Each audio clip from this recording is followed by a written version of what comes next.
All right, cool, awesome. Well, first off, thanks for coming by. Thanks for your interest in Magpul. If we got any other questions after I'm done, throw those guys out there and we'll get that figured out for you. Alrighty. So three of our newest items that we're offering up on the CZ Scorpion Evo 3 side of the house, whether it's an S1 and S2 or otherwise, we've got you covered with a new grip, a new magazine release, as well as a PMag 35. That's kind of a whole gamut of options here to offer the Scorpion community. Oh, great. Take a peek if you want to get a little bit closer here. You'll notice we've got TSP texture on the side here. Got serrations on the front as well as on the back side to help out with that grip and that control. Never mind the angle. If you guys take a peek on the back side here, so we've created a little bit more of a vertical angle here as compared to some of the OEM or other offerings that are out there. A little more attuned to somebody utilizing either a pistol configuration or a carbine configuration. So not only that for the control, but also the reach for the control as well. So very helpful for the individual shooter right here. Mag release. You guys will notice you'll see some healthy serrations right here, texture on the back side and texture on the sides here to help the individual with about 3 different options for magazine removal, if you will. Whether it's a firing side removal or an old school standard removal, we've got you covered for that as well. Get on this side as well. Boom. All right, over to the PMag 35. So it's a 35 round variant for the CZ Scorpion. Ribs on the front side, ribs on the back side as well to help with that grip, the control for that removal and or that insertion. Our standard dot matrix pattern on the bottom here. If you need to mark anything, however your style is for the individual users, you can utilize that as well. Same makeup on the bottom here for any removal or maintenance as would be typical for most of our PMag products. You're going to see right here as well. Take a peek at the sides here, you're going to see 4 separate indicator windows. Those take place at 10, 20, 30, and 35. Okay. So looking at springtime, early summertime for release. $24.95 for the grip, $24.95 for the magazine release, $19.95 for the magazine.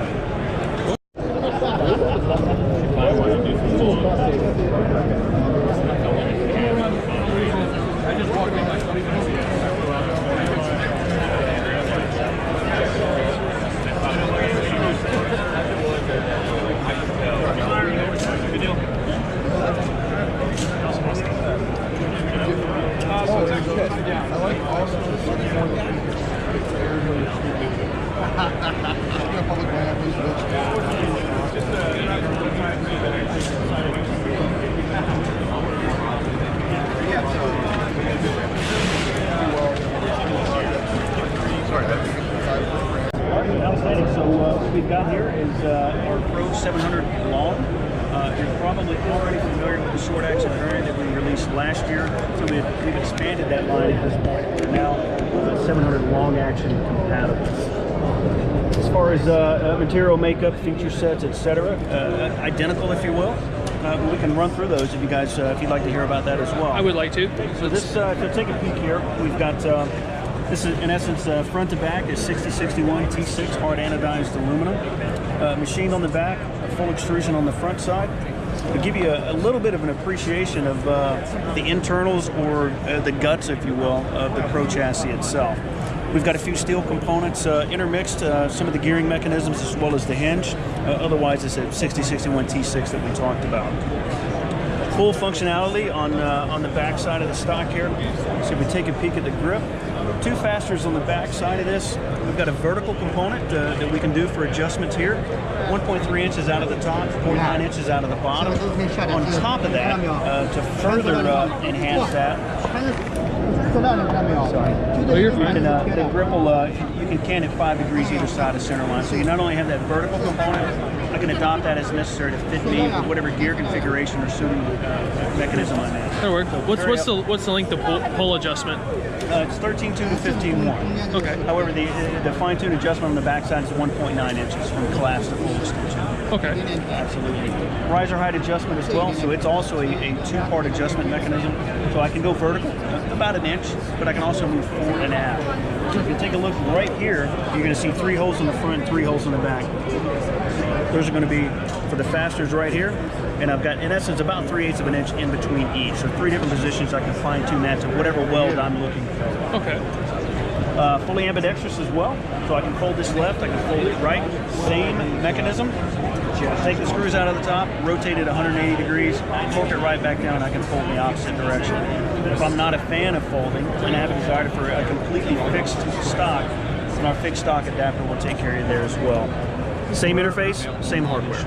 So with that, if I decide to swap that out after the fact, I'm not changing length of pull just because I want to swap something out. So very helpful. Simple attachment, no extra Absolutely. stock or changing out your whole platform. Exactly. So once that's complete, you shouldn't have to readjust anything else that you've already set up for yourself. Good deal. 2 grip options to take a look at. One's a little more vertical. If you take a look at the back side of this, it's about 7 degrees. Thumb shelf on both sides, and I can also adjust this for trigger reach fore and aft. If you look really closely, you can see some serrations here. It's going to help the individual to remember where he was if he had to adjust it for maintenance or take something off. You take it right back to the spot that he had it before. When he's done back there, I'll give you a peek at the other grip option, and it's a little bit more aggressive on the back side. It's about 20 degrees. We also increased the palm swell for that one as well. So trying to accommodate that wide variation for desires by the end user. Okay. Moving forward here, so thank you, man. So as you can see, a substantially larger rake as compared to the other one as well. So looking to accommodate across the board. Okay.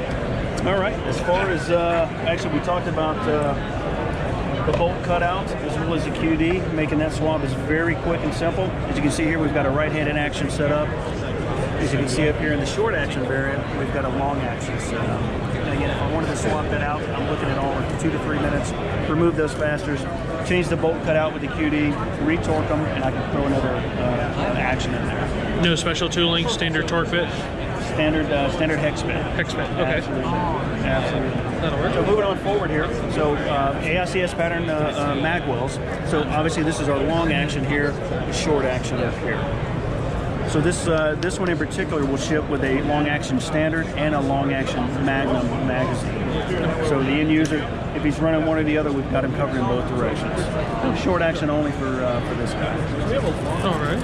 As far as barrel profiles and fitness are concerned, if you're running a larger profile, we can accommodate up to an MTU, which is significant, and still be free flow without any concerns or issues. On top of that, if you decide to run some sort of PBS device, you're running some night stuff or some thermals, we've got a night vision mount that's fully integrated into the chassis. So there's no inletting required. You're not drilling anything. You're not doing anything but removing these 2 fasteners right here. That cap will come off. You'll take these polymer strips off. That U-channel is going to get exposed, and you'll slide that night vision mount right on. 6 fasteners, torque it down, put the cap back on, and you're done. You're right back in business. Very nice. So the price for the long action is no different than the short action. So the MSRP for the folding variant is $999.95, $899.95 for the fixed version. And again, we talked about if you wanted to change that at a later date, we've got a folding hinge adapter and or a fixed stock adapter. So if you need to swap out vice versa, we've got you covered there. $149 and $49. And on the new bipod. Yes. So, I guess we can go right into fitment for that. So we've got 3 different interface options for the bipod. If you're running a pick rail, if you're running an M-Lock or a 17S style platform, we've got you covered all 3. They're separate SKUs. We order them as such. Okay. As far as the leg extensions are concerned, as you can see in the collapsed position right now, it's about 6.3 inches. So we'll get half-inch increments, 7 adjustment stops. We'll take you out to 10.3. If you take a look, that'll give you an idea of where those stops are located. Okay. So anywhere in between, it's going to lock into place for you. So another excellent function, once you've got the bipod itself installed, in essence, it's one-handed action. I'm not having to hit buttons to unlock to employ, but I do have to do that to stow. Okay. Does that make sense? So if you're running up to set up somewhere, throw those guys down and you're right in business. So it'll pivot, it'll also cant. I've got a friction knob on the bottom here. I can adjust the amount of friction required to move that weapon while it's located on. If I want to get rid of that cant completely, I'll roll this all the way down. We've got a tab on the top. I'm going to rotate that 180 degrees. You'll notice the arrow on this side. I'll move that lock to the arrow, tighten it right back down. It's going to lock that out completely. Oh, that's so it'll save you some trouble there if that's a function that you're not interested in or you don't need it at that point. okay. The M-Lock, key lock, and 1911, like a pick rail, is it in each individual platform, or is it a different, just a mod piece for the top that you interchange? This right here will be the only difference in those. Okay. Yep, that top interface portion. The rest of the components, the rest of the interface is exactly the same. Okay. If you desire different feet, any Atlas pattern foot, drift pin right here, another one right here, pop those out, those guys will go right in. Oh, that's Absolutely. 109.